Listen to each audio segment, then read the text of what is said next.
Minhas Invenções. Autobiografia de Nikola Tesla. Tradução Roberto Leal Ferreira. Parte 1.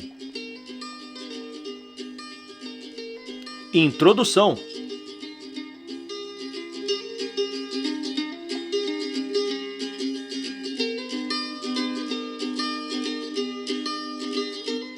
Nikola Tesla nasceu na atual Croácia, na época parte da Áustria-Hungria, em 10 de julho de 1856 e morreu em 7 de janeiro de 1943. Ele foi o engenheiro elétrico que inventou o motor de indução de corrente alternada, que tornou possíveis as transmissões e distribuições universais de eletricidade. Tesla iniciou os estudos de física e matemática no Instituto Politécnico de Graz e depois estudou filosofia na Universidade de Praga. Trabalhou como engenheiro elétrico em Budapeste, na Hungria, e posteriormente na França e na Alemanha. Em 1888, descobriu que poderia criar um campo magnético se duas bobinas em ângulo reto recebessem uma corrente alternada de 90 joules. Fora de fase. Creio que seja joules, eu não sei se é um J ou um I, ok? Fique essa observação. Tornando possível a invenção do motor de indução de corrente alternada. A principal vantagem desse motor é a operação sem escovas, que na época muitos julgavam ser impossível. Tesla mudou-se para os Estados Unidos em 1884, onde trabalhou com Thomas Edison, que logo se tornou um rival, porque Edison era um defensor do sistema inferior de transmissão de potência, corrente contínua. Nessa época, Tesla recebeu a encomenda de projetar os geradores de corrente alternada instalados nas cataratas do Niágara. George Westinghouse adquiriu as patentes do seu motor de indução e o transformou na base do sistema de potência Westinghouse, que ainda hoje fundamenta a moderna indústria de energia elétrica. Também realizou pesquisas notáveis acerca da eletricidade de alta tensão e da comunicação sem fio. Em certo momento, criou um terremoto que abalou o solo a vários quilômetros ao redor do seu laboratório em Nova York. Também inventou um sistema que antecipava as comunicações globais sem fio, as máquinas de fax, o radar, os mísseis e as aeronaves guiados por rádio.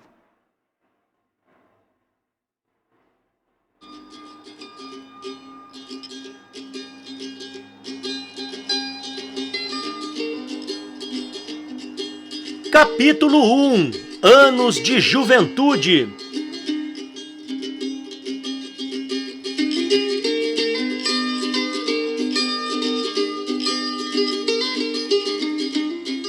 O desenvolvimento progressivo do homem é vitalmente dependente da invenção. Ela é o produto mais importante de seu cérebro criativo.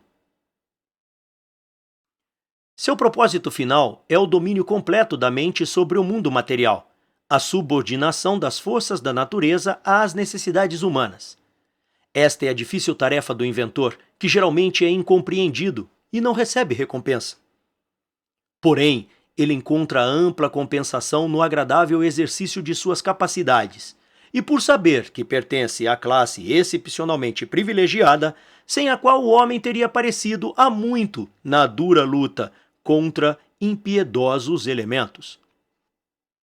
Falando por mim mesmo, já tive mais do que poderia esperar deste requintado prazer. Tanto que durante muitos anos, a minha vida esteve muito perto de ser um contínuo êxtase. Tenho fama de ser um trabalhador dos mais duros, e talvez eu seja mesmo, se pensar for equivalente a trabalhar, pois dediquei ao pensamento quase todas as minhas horas de vigília. Mas se trabalho for interpretado como sendo um desempenho definido num tempo determinado, segundo uma regra rígida, talvez eu seja o pior dos ociosos. Todo esforço sob compulsão exige um sacrifício de energia vital. Nunca paguei esse preço. Ao contrário, eu floresci por meio dos meus pensamentos.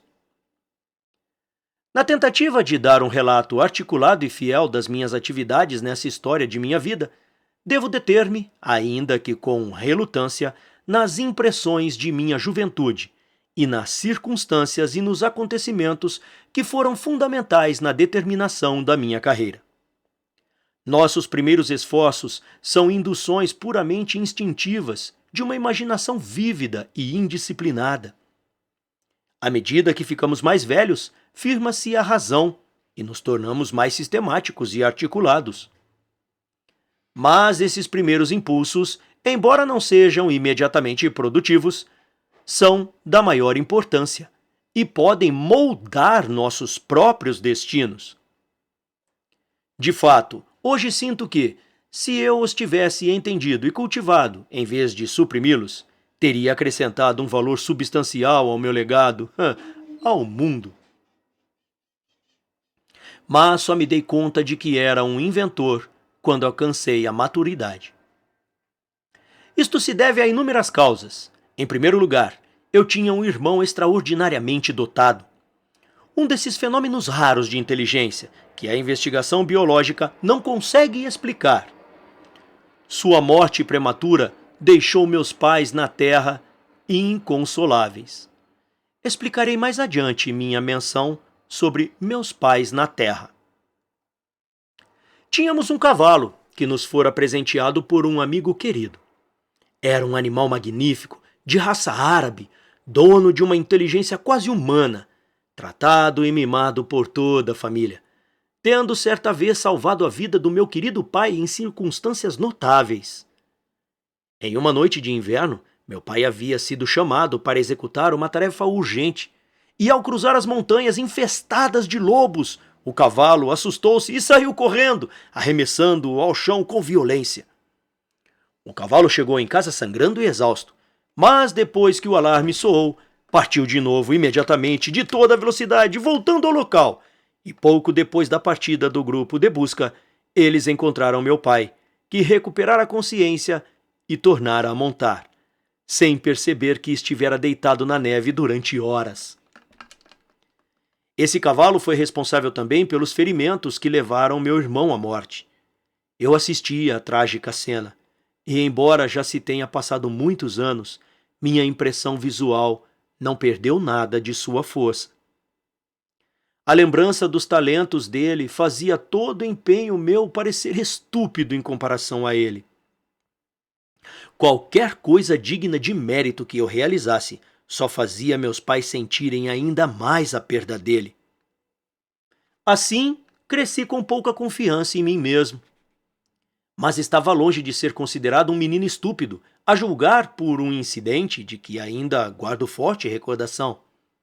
Certo dia, os conselheiros municipais passavam por uma rua onde eu brincava com os outros garotos. O mais velho desses, veneráveis cavalheiros, um cidadão muito rico, parou para dar uma moeda de prata a cada um de nós. Ao se dirigir a mim, parou bruscamente e ordenou: "Olhe nos meus olhos!" Mirei o seu olhar com a mão estendida para receber a tão valiosa moeda, quando, para meu pesar, ele disse: "Não, você não! Você não vai ganhar nada de mim! Você é muito esperto!" Costumava contar uma história engraçada a meu respeito. Eu tinha duas tias velhas de rosto enrugado, e uma delas tinha 2 dentes salientes, como as presas de um elefante, que ela cravava em meu rosto toda vez que me beijava. Nada me assustava mais do que a perspectiva de ser beijado por essas paretas cariosas e pouco atraentes. Aconteceu que um dia, estando eu no colo de minha mãe, elas me perguntaram qual das duas era mais bonita.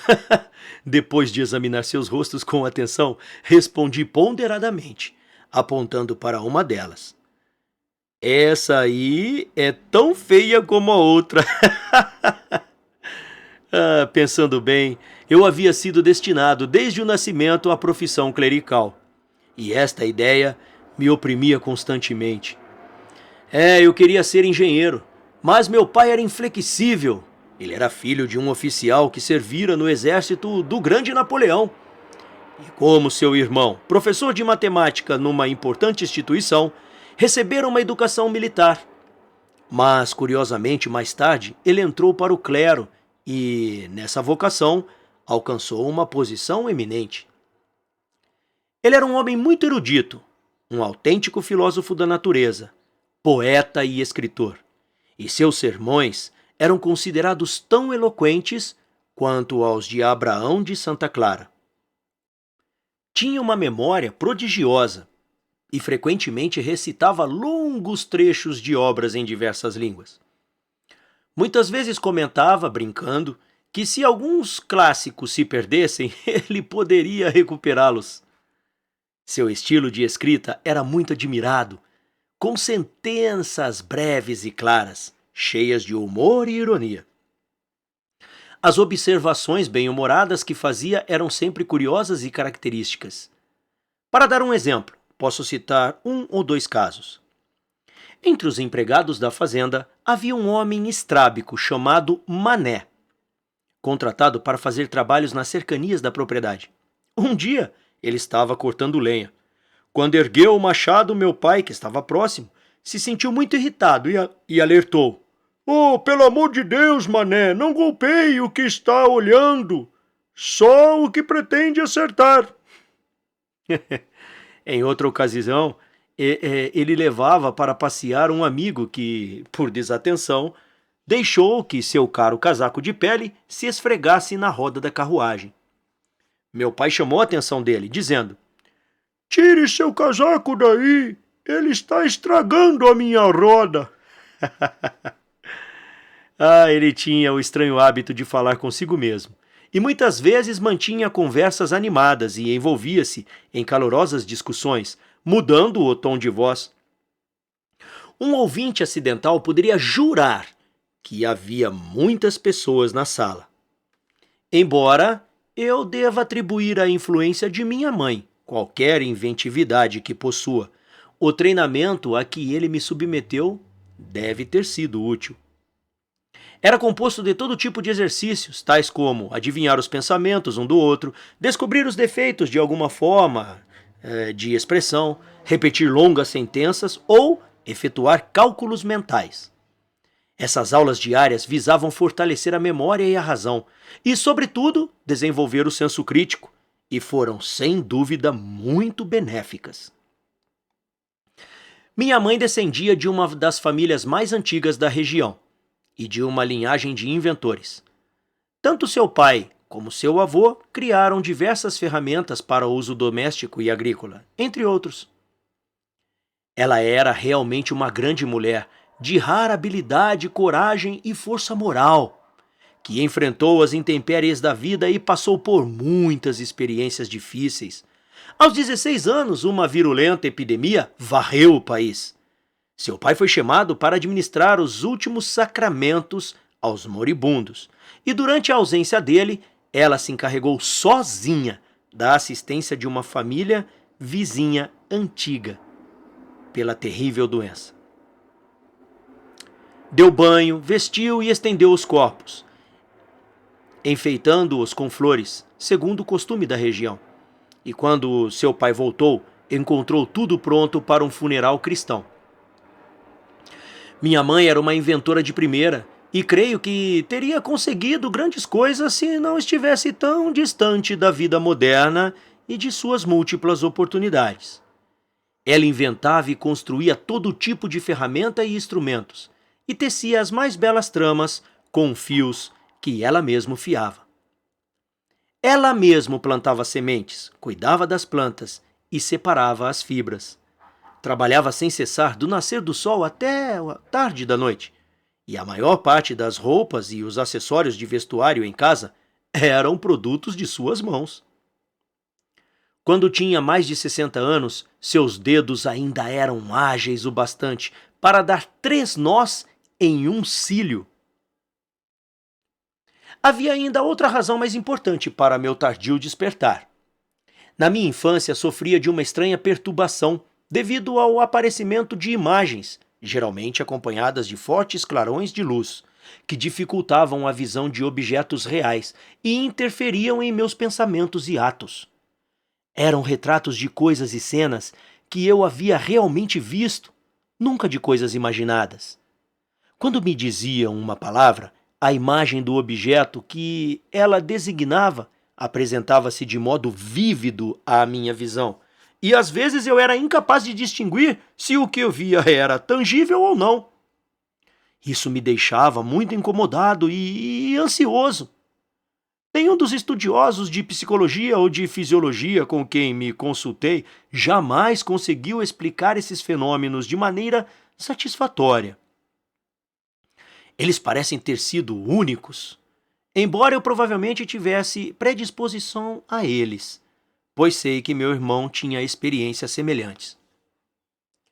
Formulei a teoria de que as imagens eram resultado de uma ação reflexa do cérebro sobre a retina, sob grande excitação.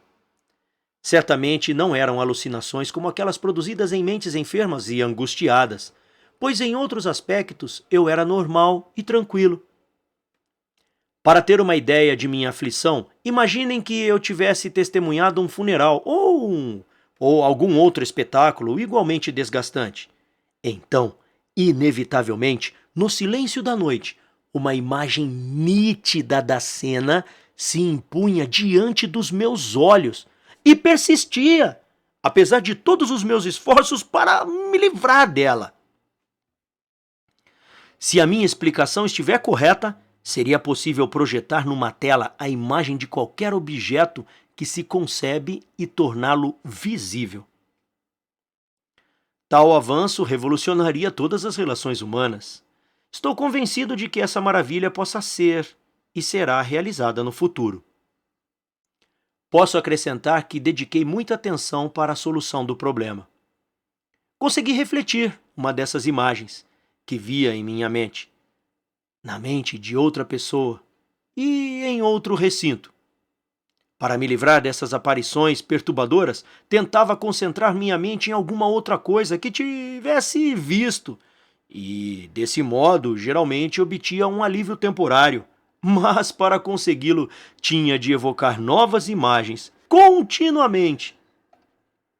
Não demorava muito para descobrir que exaurira todas as que estavam à minha disposição. Meu filme acabara, por assim dizer, pois tinha visto pouca coisa no mundo. Só objetos de minha casa e dos arredores mais próximos. Quando realizava essas operações mentais pela segunda ou terceira vez para afugentar as aparições de minha vista, o remédio gradualmente perdia toda a força.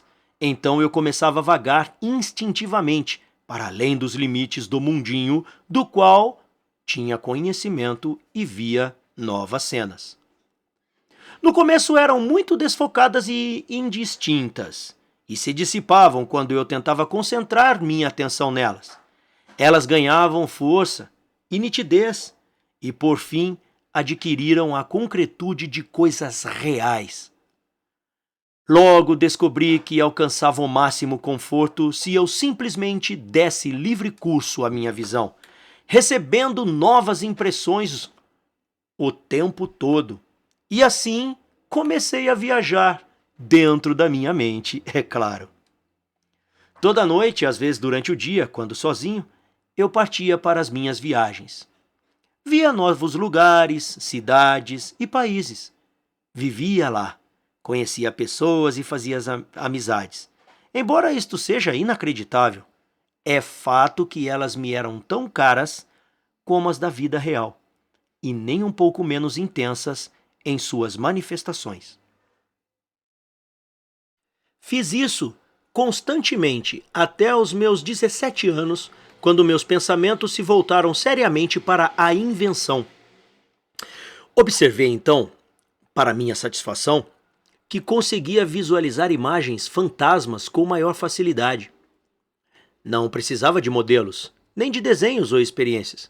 Conseguia representá-las como se fossem reais em minha mente. Fui assim levado inconscientemente a elaborar o que julgo ser o novo método de materialização de conceitos e ideias inventivas, radicalmente oposto ao puramente experimental e, em minha opinião, muito mais rápido e eficiente.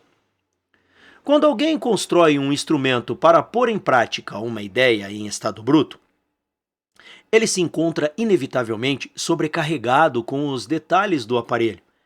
À medida que segue melhorando e reconstruindo, sua força de concentração diminui e ele perde de vista o grande princípio fundamental. É possível obter resultados, mas sempre à custa da qualidade. Ora, meu método é diferente. Quando tenho uma ideia, começo de imediato a construí-la em minha imaginação. Mudo a construção, faço melhorias e opero o aparelho em minha mente. É absolutamente irrelevante para mim se testo a minha turbina em pensamento ou na oficina. Noto até se está desequilibrada. Não há nenhuma diferença, os resultados são os mesmos. Deste modo, sou capaz de desenvolver e aperfeiçoar rapidamente uma concepção sem tocar em nada. Quando chego ao ponto de incorporar à invenção todas as melhorias possíveis que concebo e não vejo defeito em nenhum lugar, ponho esse produto final no meu cérebro na forma concreta. Invariavelmente, a minha invenção funciona como eu imaginei que faria.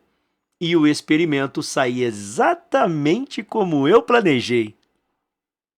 Em 20 anos, não houve uma única exceção. Por que seria diferente? A engenharia elétrica e a mecânica conduz a resultados positivos. É difícil encontrar um assunto que não possa ser tratado matematicamente, cujo efeito não possa ser calculado e cujo resultado não possa ser antecipadamente determinado a partir de dados teóricos e práticos disponíveis. Colocar em prática uma ideia em estado bruto, como em geral se faz, não passa, ao meu ver, de perda de energia, dinheiro e tempo. Minha aflição precoce teve, no entanto, outra compensação. O esforço mental incessante desenvolveu os meus poderes de observação e permitiu-me descobrir uma verdade de grande importância. Observei que o aparecimento das imagens era sempre precedido da visão real de cenas sob condições especiais, em geral muito excepcionais, e a cada vez que eu era levado a localizar o impulso original. Depois de certo tempo, esse esforço passou a ser quase automático e adquiri grande facilidade em ligar causa e efeito. Logo me dei conta, para minha surpresa, de que todo o pensamento que concebia era sugerido por uma razão externa. Não só esse, mas todos os meus atos tinham origem semelhante.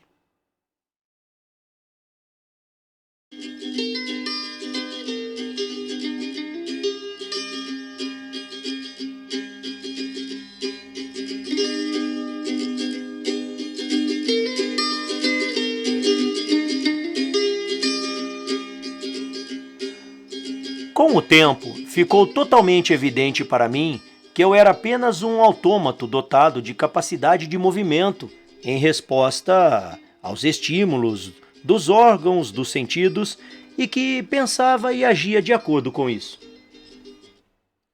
O resultado prático disso era a arte da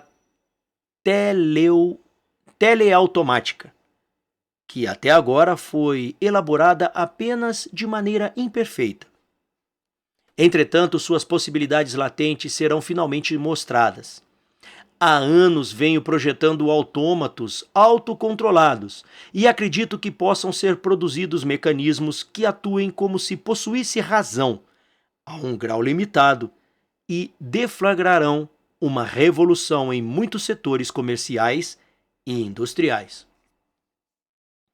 Eu tinha cerca de 12 anos de idade quando consegui afastar uma imagem da minha visão por meio do esforço voluntário, mas nunca tive nenhum controle sobre os clarões de luz a que me referi. Eles foram talvez a minha experiência mais estranha e inexplicável. costumavam acontecer quando me achava em situações perigosas ou incômodas, ou quando estava muito exaltado. Em algumas ocasiões, vi o ar ao meu redor repleto de línguas de fogo ardente. Sua intensidade, em vez de diminuir, aumentava com o tempo e aparentemente chegou ao máximo quando eu tinha cerca de 25 anos. Enquanto estava em Paris, em 1883, um importante industrial francês enviou-me um convite para uma expedição de caça, o qual aceitei. Estivera confinado em uma fábrica por muito tempo e o ar fresco teve um efeito maravilhosamente revigorante sobre mim. Ao voltar à cidade aquela noite, tive uma sensação positiva de que meu cérebro havia pegado fogo. Eu vi uma luz em minha cabeça, que parecia um pequeno sol, e passei a noite inteira aplicando compressas frias em minha cabeça torturada. Por fim, a frequência e a força dos clarões diminuíram, mas levou mais de 3 semanas até que desaparecessem completamente. Quando me enviaram um segundo convite, minha resposta foi um enfático não. Esses fenômenos luminosos às vezes ainda se manifestam, como quando me ocorre uma ideia que abre novas possibilidades, mas já não são mais excitantes.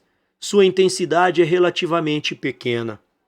Quando fecho os olhos, invariavelmente observo primeiro um fundo de um azul muito escuro e uniforme, parecido com o céu de uma noite clara, mas sem estrelas. Em alguns segundos, esse campo torna-se animado com inúmeros flocos de verde cintilante, dispostos em diversas camadas, avançando em minha direção. Então aparece à direita um belo padrão de 2 sistemas de linhas paralelas e próximas uma das outras, formando ângulos retos um com o outro, em todas as cores, com predomínio de amarelo, verde e dourado. Logo em seguida, as linhas ficam mais brilhantes e tudo é intensamente salpicado de pontos de luz cintilante. Essas figuras se movem devagar pelo campo visual e, em cerca de 10 segundos, se dissipa à esquerda, deixando para trás um campo de um cinza um tanto inerte e desagradável, que abre caminho para um mar de nuvens ondulado que parece tentar transformar-se em uma forma viva.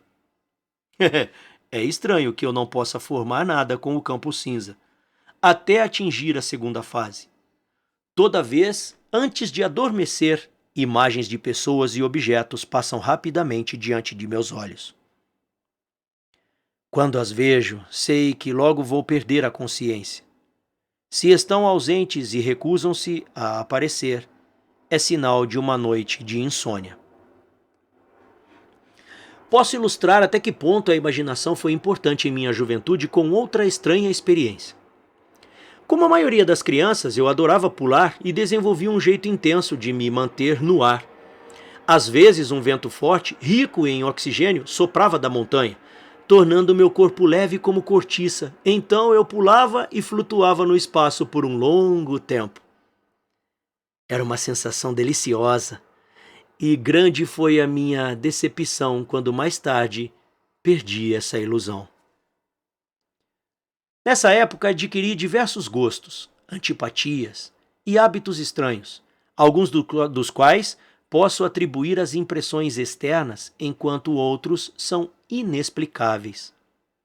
Tinha fortes aversões a brincos de mulher, mas outros ornamentos, como pulseira, agradavam-me mais ou menos conforme o desenho.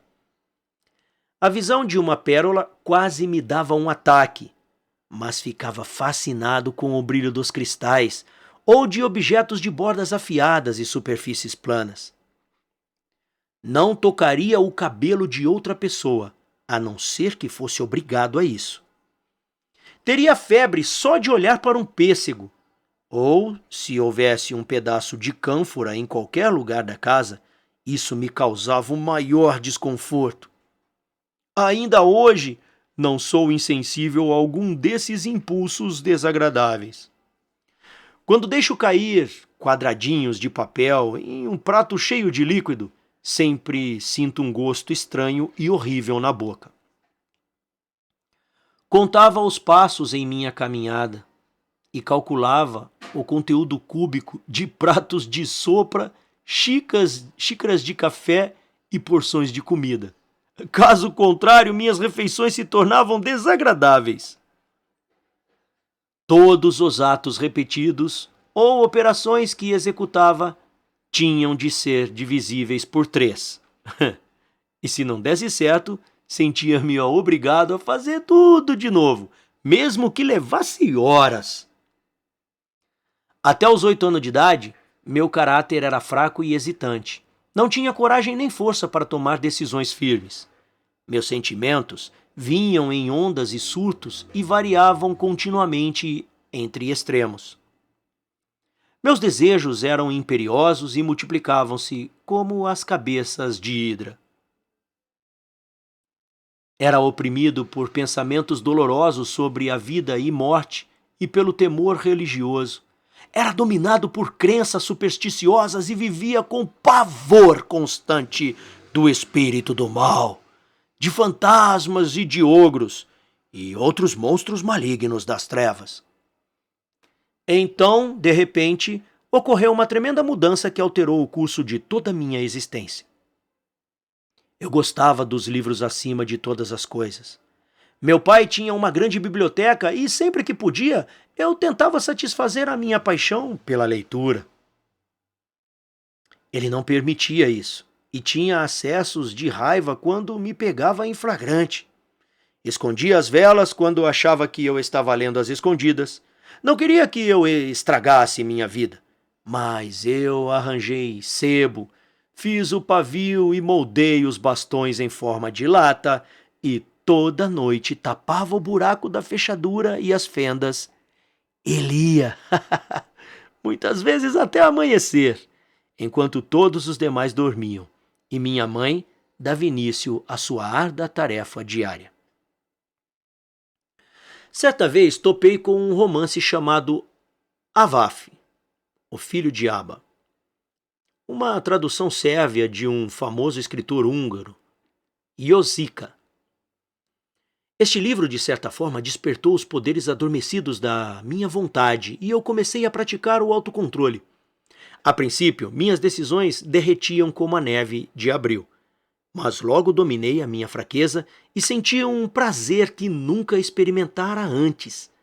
O prazer de fazer as coisas como queria. Com o passar do tempo, esse vigoroso exercício mental tornou-se uma segunda natureza. No início, meus desejos tinham de ser dominados, mas aos poucos o desejo e a vontade tornaram-se idênticos. Depois de anos nessa disciplina, obtive um domínio tão completo de mim mesmo que brincava com paixões que teriam significado a destruição para os homens mais fortes. A certa altura, adquiri uma paixão pelo jogo, o que preocupou muito meus pais. Sentar para jogar cartas era para mim a quintessência do prazer. Meu pai levava uma vida exemplar e não perdoava a absurda perda de tempo e dinheiro a que me entregava.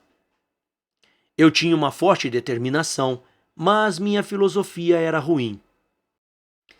Dizia ele: posso parar quando eu quiser, mas será que vale a pena abrir mão do que eu não trocaria nem mesmo pelos prazeres do paraíso?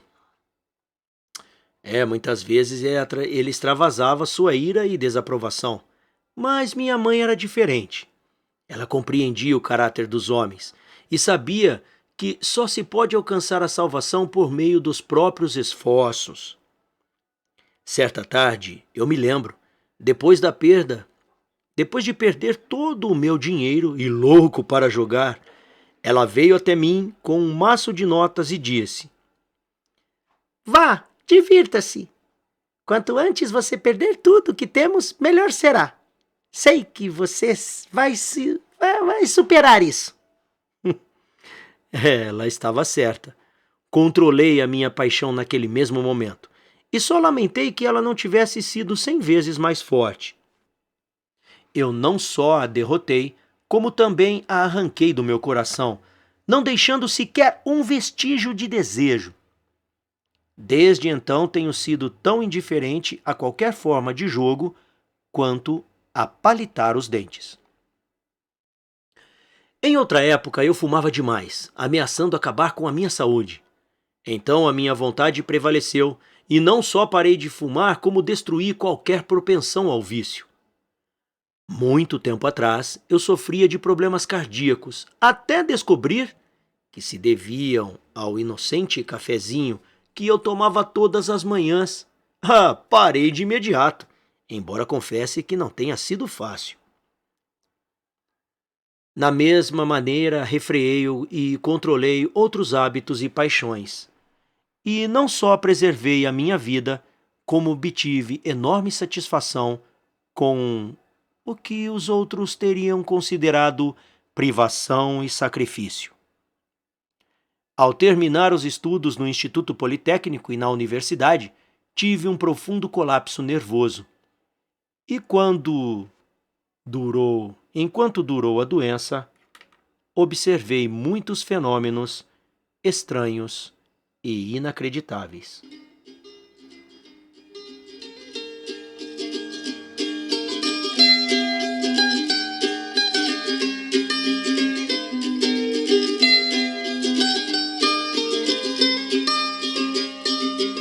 Continua no próximo capítulo.